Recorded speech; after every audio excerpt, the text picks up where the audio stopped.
pounding the midnight earth, the hard music of armour, sword and spur, and men's voices shouting in the late autumn of 1600. Captain Wilmot's cavalry, armed with the finest muskets Queen Elizabeth's treasury can procure, stop before the gates of Listowel Castle and by the banks of the River Feel, which flows out of the mountains in neighbouring County Limerick, meandering around Listowel on its way to the Atlantic coast nearby. The garrison refused to surrender. Above the swift water, heads fly. The blood seeps into the salmon pools. 9 Englishmen are killed, but the Irish cannot hold out. They beg for terms, but are refused. They must accept the captain's discretion, which means death in a more or less dreadful form. Wilmot kills them by hanging, a comparative leniency by the bloody standards of the day, according to my father.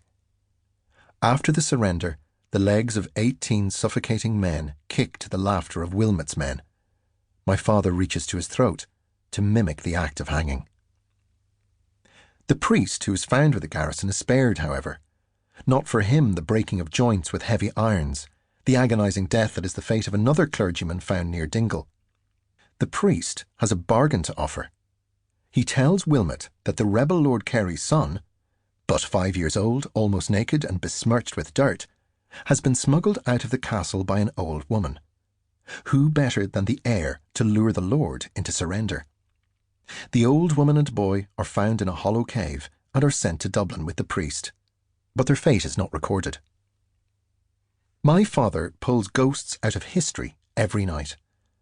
I know that in reality there are no riders, as the field behind my grandmother's house is unmarked when I check it the next morning. "Sure, that's your father for the stories," Hannah jokes to me when I return. My grandmother has stories too. She is part of more recent wars. If only she would tell me. She fought the English and was threatened with execution. But her stories will remain untold in her own voice.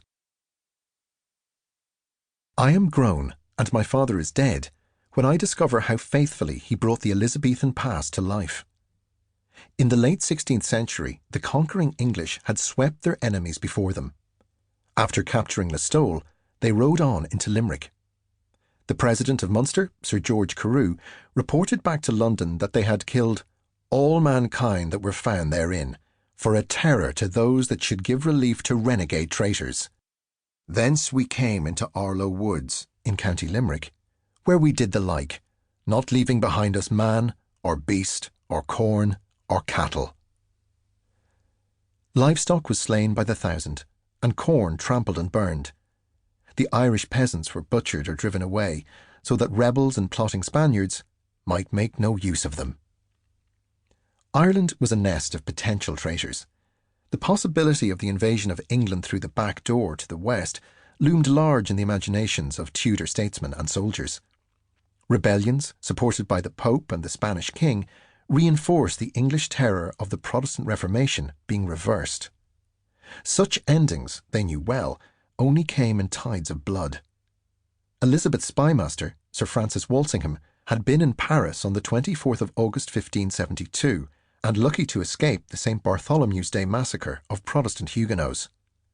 A delighted Pope Gregory XIII offered a Te Deum and had a special medal struck, rejoicing that the Catholic people had triumphed over such a perfidious race.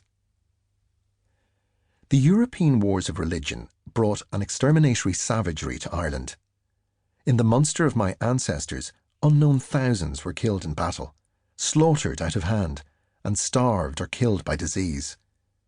The severed heads that lined the path to the tent of Sir Humphrey Gilbert, celebrated soldier, explorer and half-brother of Sir Walter Raleigh, were deemed a necessary price for making Ireland a land ripe for the benefits of English civilization, lining the pockets of English adventurers, and keeping England safe from the existential threat posed by the kings of Catholic Europe. 2. History began with my father's stories. It was our history. He had no interest in complex agency, only in the evidence of English perfidy, of which there was abundant evidence on our long walks during holidays around the ruined castles of North Kerry. Eamon was a professional actor, one of the most gifted of his generation, and his voice, the rich, beguiling voice of those stories, has followed.